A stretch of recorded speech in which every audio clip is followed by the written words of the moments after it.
যায় না, উনি তো কিছু বলতে এসেছেন। ভাই ভাই ভাই কি করে ওনাকে? ভাই তুই প্লিজ ভেতরে চল, গ্যাসকে দেখাশোনা করার জন্য উর্মি আছে, আমি আছি, কোনো উর্মি দেখে নেবে দাদা, চল উর্মি, তুই চল তুই চল তুই চল তুই চল তুই চল ভেতরে চল ভেতরে চল।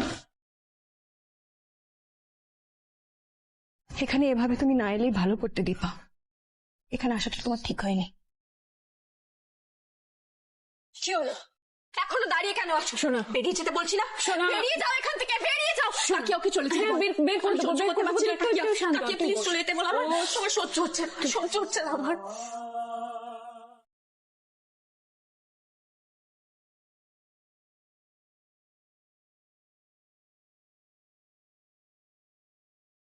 কেন এসেছিস তুই এখানে?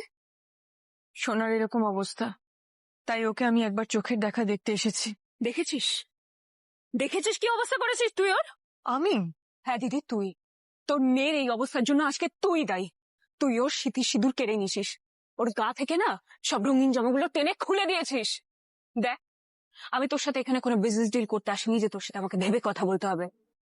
তাই বলছি, আমাদের বাড়িতে তুই পা দিবি না। এতদিন আমি ওনাকে নিজের দাদার মতো আগলে রেখেছিলাম,